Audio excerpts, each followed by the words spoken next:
Good morning and welcome to this edition of Bob's Coffee Chat. It's being presented by my friend Millie Anderson, who is a senior placement consultant. I've known Millie for years. She used to be a loan officer at All California Mortgage with me many, many years ago. Well, a few years ago, not that many, Yeah. but we've been good friends ever since. And Millie today, she's going to discuss the residential choices that older adults have when living alone at home when it is no longer safe, social, or healthy. With 10 years of experience in the senior living business, Millie brings an unusual set of experiences required to get her clients through the mountain of information and options available to seniors. So before I get into any of it, I think I'll just turn it over to you, Millie. Great. Well, thank you so much, Bob, for that nice introduction. Um, well, thank you all for coming this morning. I really appreciate your time and your attention. And just by a quick show of hands, I was like to ask how many of you have seniors in your life, and how many of you are seniors, and how many of you are seniors but don't think you are. Okay, thank you. That was you always like to know who you're talking to, right? So I'm going to do my PowerPoint presentation for you all. And so let me bring it up here. I'm going to share my screen with you. And here we go. So like Bob said, I usher seniors and their families through the transition of leaving their home or their house and entering into a more safe, socially and rewarding environment, something healthier. I walk them through the process to the finish line. And this includes independent living, assisted living, and even purchasing a smaller, like one-story home, just to get them out of that big home with the stairs and all that. So this slide is just about what I do. And you might notice down here that I can do this for no cost. With the vast majority of the senior living places, that place will give me a referral fee, and therefore I can do it for the consumer for free, which is really a gift to the seniors. So my presentation is called Stay or Move, Choices for Seniors. And we're going to talk about these things today. Do you stay in your home or do you move? What are the residential options for you? And who in your family is going to help you? And how can you prevent a crisis? This is something I hammer home every day with people. Don't let yourself get into a crisis. When is the optimal time to make this decision? And how has the pandemic affected moving at this point in time? So every senior has to consider, what they're going to do, how they're going to go through this process of decision making and moving. These are the options. They can do it now, or they can do it later with fewer options, or they might not be able to do it at all, and their children or their guardian or their spouse is going to make these decisions for them. So here's a lady, she's a client of mine, lives in Tiburon, or she did, and her husband had passed away about a year and a half before. And her house she's a beautiful house in Tiburon with a beautiful view, and she was really attached to it. But it had 2 sets of stairs, including from the car to the kitchen, and downstairs laundry room. And she had unsafe bathtubs and other little fall risks like slippery little rugs. And she was starting to feel isolated and alone. And she wanted her life to be simple, but she really wanted to stay in that house.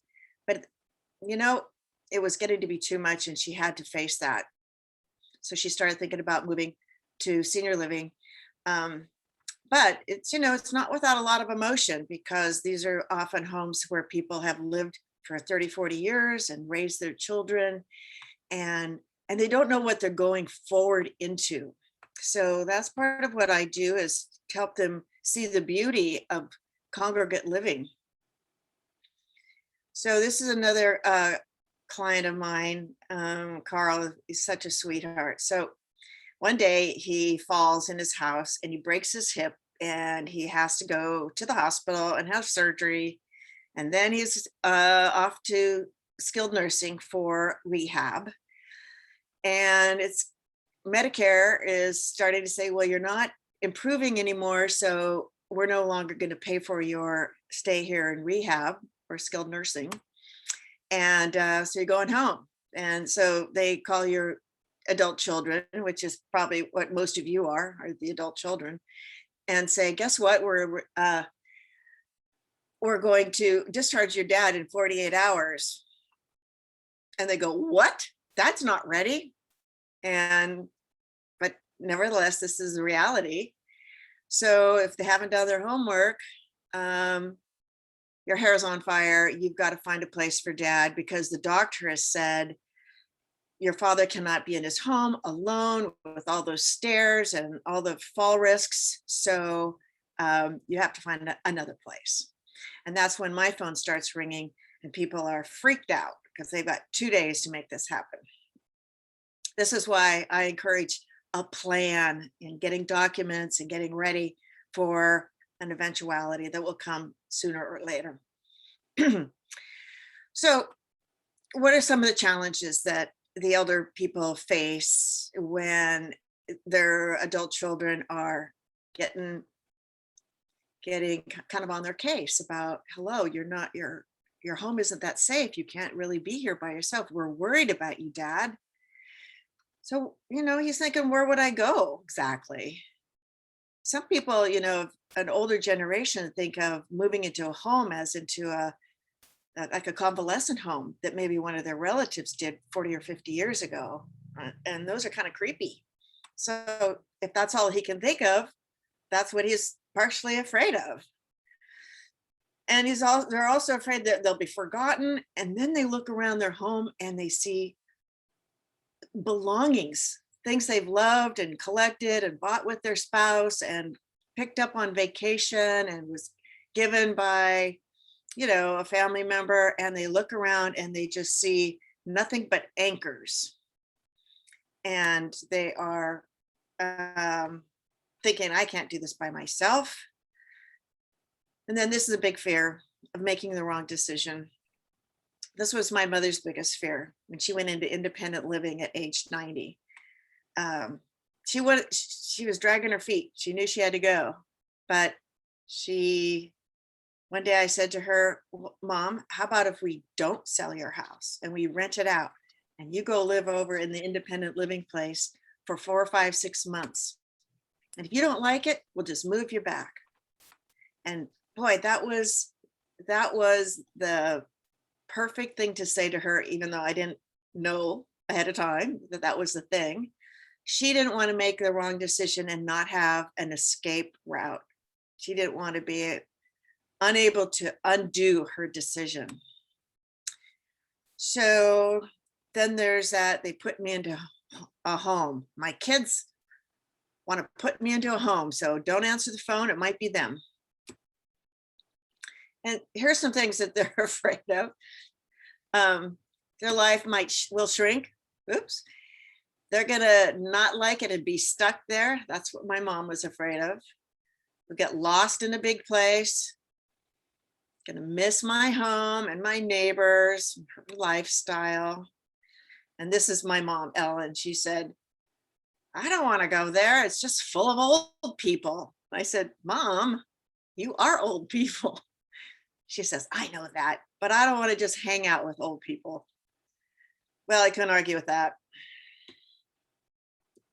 So living alone, these things that might be worrying her and should be worrying you as their children, adult children. Are they eating well-balanced, delicious meals, nutritious? Is she shopping? And I mean, I'm in my 60s.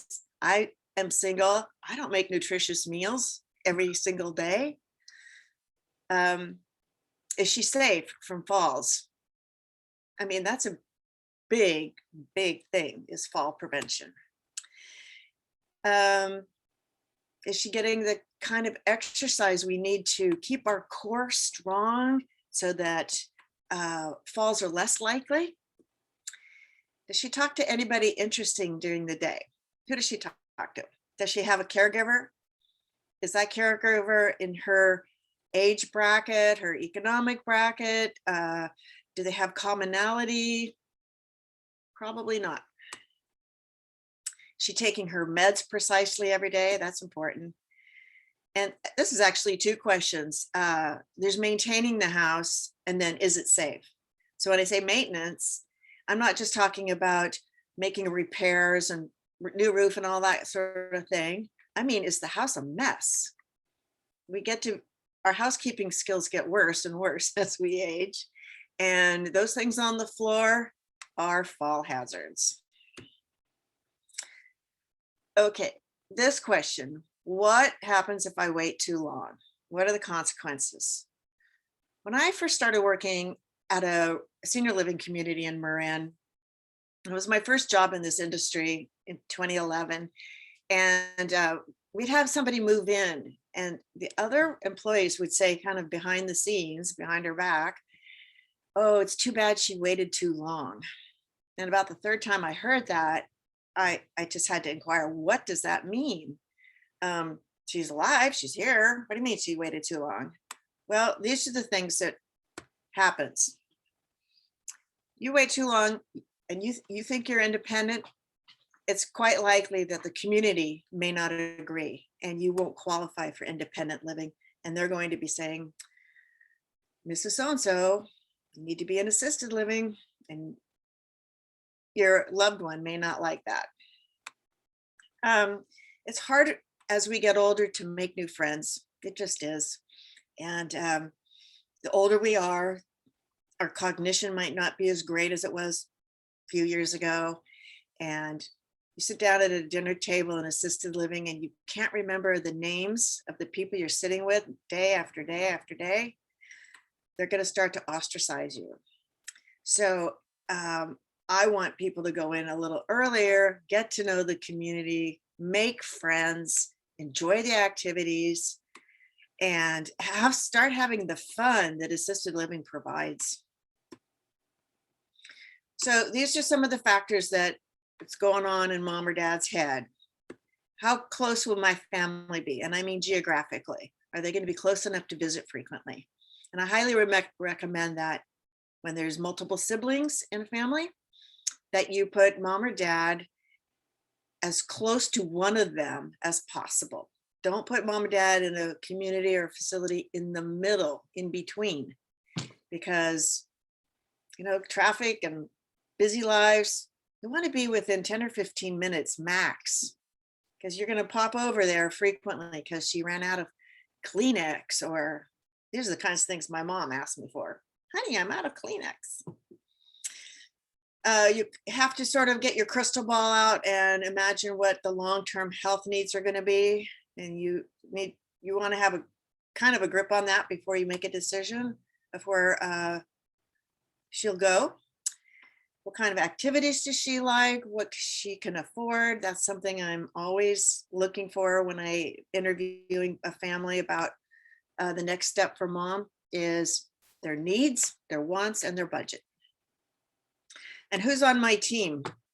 Some of your kids, your good friends, maybe an organizer, a downsizer, a realtor. And when is the timing? What's the best, most optimal time to move? Time in your life, not the time of the year. So we've had quite a year, haven't we? It was a very difficult year for seniors and everybody in the senior living or the senior business of any kind. Very, very difficult year. So a lot of people put off their plan A, which may have been to have mom in independent living or assisted living. And they went to plan B, which was keep them at home with caregivers, or have mom move in with the adult children, or wing it, or put them in assisted living with under extreme duress and not being able to see their mom and not knowing if they're ever going to see her again. It's very difficult, but the assisted living communities learned a lot. They took enormous precautions and they learned how to do that. And they made lots of policies and rules. But they also made some accommodations for people not to be in their apartments or their rooms all day long by themselves. I've seen dining room tables in the long hallways of some of the bigger places, outdoor exercise, even, in good weather, of course. And so these are some of the precautions that were taken: limited activities, meals being delivered. They will change the gloves and the mask with every apartment as they go down the hall looking after people. They were organizing visits. They were teaching people how to use Zoom and getting them iPads and other tablets to accommodate that. Video calls, window visits, outdoor visits. Oops. So they made a lot of accommodations. They followed the CDC rules that were, dictated through the county. And they are open now for new residents. They are opening up for tours. This new shift to the orange chair recently made a big difference.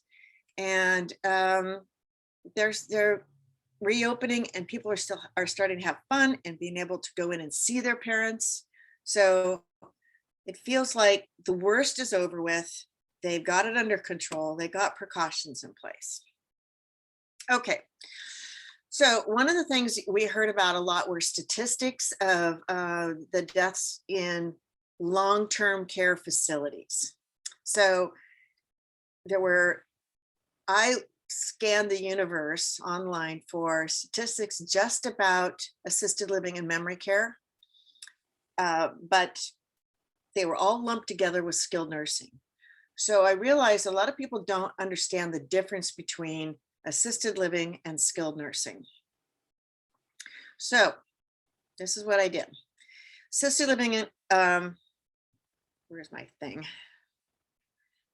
Is a social model. It says skilled nursing is a medical model. That's where they perform medical activities. And the people who use assisted living are residents, and skilled, they're patients. You're in assisted living you're healthy with or without medical conditions. In skilled, they're actively sick or actively healing. Assisted living is private pay. Medicare and Medi-Cal do not pay for it, with a small exception. There are assisted living waivers through Medi-Cal, but there's only about 10 buildings in the whole state of California. In skilled nursing, Medicare and Medi-Cal and private pay are the sources.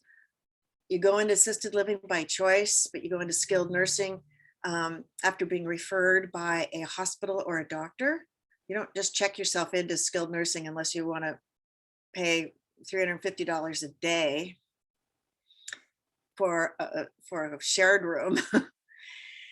The private apartment and your own decor, your own furniture. In assisted living, in skilled nursing, you've got institutional furniture and you're sharing a room. This is a continuation of that. In assisted living, we've got great activities. In skilled nursing, pretty minimal. No excursions in skilled nursing. Hospital food in skilled nursing. Pretty darn good food in assisted living. Amenities in assisted living: gym, spa, hair salon. No amenities in skilled. 24-hour visitation, because that's your home. And in skilled, it's limited visitation.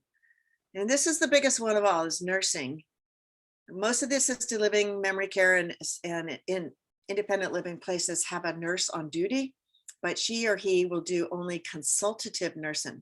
I call it kind of mommy nursing, where you take the temperature, you take the pulse, you ask them how they feel, you assess the situation, and then you call the doctor. Whereas in skilled nursing, it's all nurses. There are doctors there on a very limited basis. But this consultative nursing is something it can be kind of confusing when you're looking at assisted living.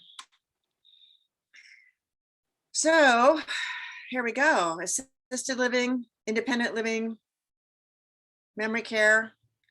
First of all, I want to say nobody ever checks themselves into memory care. The family helps out with that. But these are the factors that the admissions people look for when they're admitting a new resident. They want to know how their mobility is. Are they on a walker, a wheelchair, a combination? Can they bear weight? Can they transfer from bed to wheelchair, bed to standing? These are some of the illnesses that are common for the residents in assisted living. Diabetes is a kind of a wild card.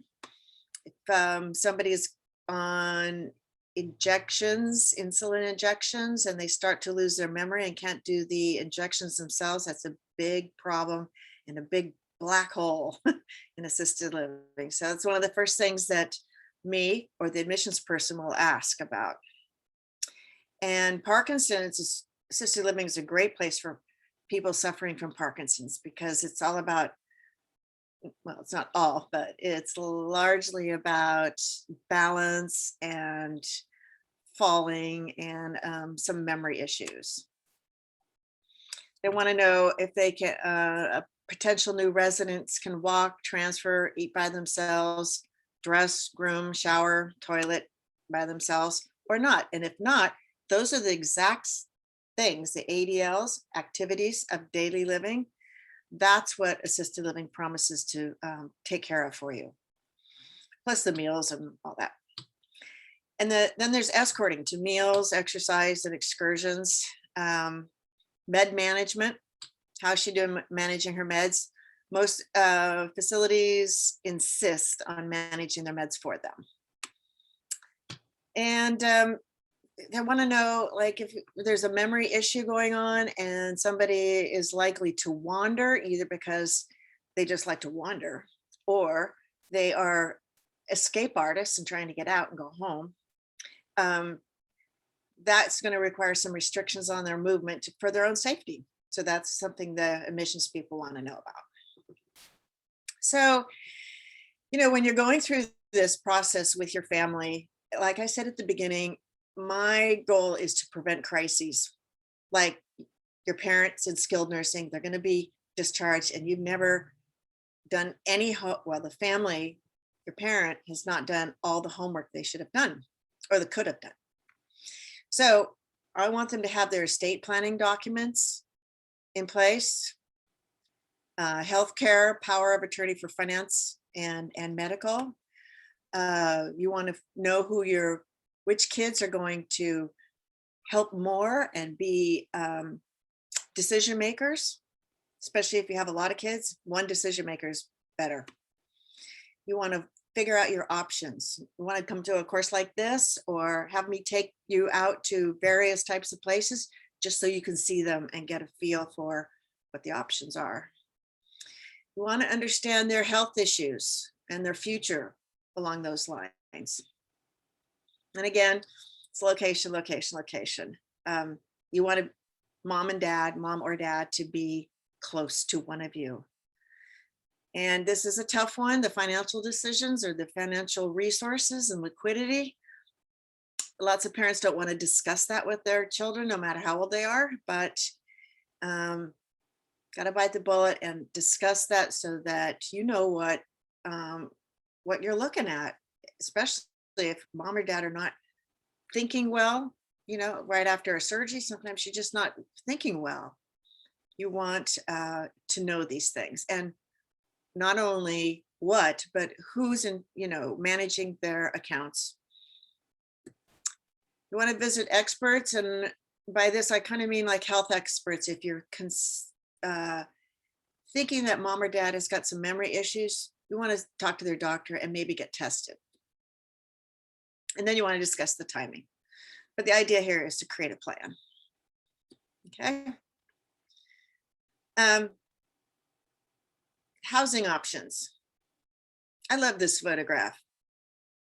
I love the fact that dad or even grandpa is giving the son some advice. And the son is amused by it. It just warms my little heart. Okay, so one of the options is to move and downsize, sell the big house with all the stairs, downsize to a 1-story, 2-bedroom or 3-bedroom house. And you can live in that house maybe for 3 to 7 years longer than you would in the big house with all those stairs. You can stay at home and modify the home with like handrails and ramps and grab bars, stuff like that. And you can hire caregivers. Now that's the most expensive option, but people do choose that. You can move to a senior living community. You can move in with your kids, or you can consider something like a tiny house or an ADU. So let's say you choose to buy a single level home. This is for truly independent people.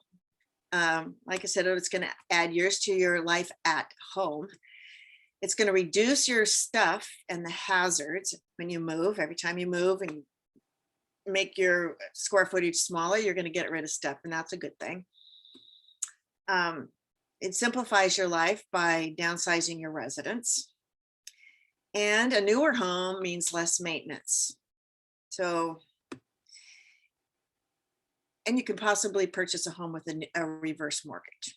Did you know that you can purchase a home with a reverse mortgage? We have to talk to Bob about that. Okay, this slide is, you notice I exclude the mortgage and rent. So if you own a home and you live at home, there's costs there, right? So you pay for all of these things mentioned. And I did some rough numbers.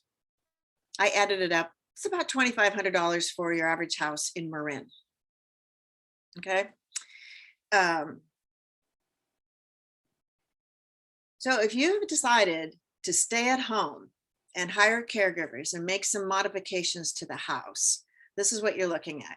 First of all, it's $2,500 just for all those things I mentioned. By the way, these are the things that are offered and provided for in assisted living or independent living. Okay. So your in-home care costs. I called a couple of care agencies the other day because I had $25 in here per hour. The 3 I called are all $36 an hour. So I used 30. You know, you don't start out with 24 hours. You start out with 4 to 6 hours twice a week or something like that. But when it grows over time, as the needs increase, when you're at 24 hours a day, this is what it costs per month. How long can you afford that? And what is the break-even point? You know what I mean by the break-even point? So at some point you're considering, wow, this is getting expensive, really expensive. How much is it going to cost to be in assisted living instead of all of this? Well, assisted living, let's say, is 7,000 or 8,000. You know, that's about 8 hours a day. 7,000 is about 8 hours a day. So that's at the point at which you want to start recognizing that this is too expensive and assisted living is now starting to look like a bargain. Oh my. Okay, so here's some typical modifications to the home. This is another thing you may or may not have to do if you keep mom at home. Grab bars, turn the bathtub into a walk-in shower with a little chair, stair lift, ramps. Oh, the lever type handles on your doorknobs. You know what I'm talking about? Instead of a round doorknob, people with any kind of physical disabilities in their hands or arms have a hard time opening a doorknob, but they can open that lever type much easier. And there's hundreds of these kinds of things. You can go crazy with it. Okay, senior living consists of independent living, assisted living, memory care, or a combination of these, plus skilled nursing. And what are the differences? Okay. In Marin County and most places, we have all these different kinds. A CCRC, that's like the Tamalpais, where you put down a big deposit, huge deposit. It's called an entrance fee. And then you pay $3,000, $4,000, $5,000 a month for an apartment. And it's really for independent living. But they have assisted living, they have memory care, and they have skilled nursing, all on the same campus. And that's called a life plan, multi-level continuum care kind of place where you have everything you're going to need for the rest of your life there. RCFE is residential care facility for the elderly. That's like board and cares, and the licensing is for board and cares and assisted living and memory care. And then there's the HOA, the Homeowners Association, like Villa Marin and Smith Ranch Homes. You buy a house or a condo, and the organization running the show is the Homeowners Association. And then there's the board and care, and there's the skilled nursing. Okay, like I just said, multi-level care facility, entrance fee and monthly, assisted living and memory care, Homeowners Association, board and care is 4 to 6 beds by licensing. They're, like a single family home.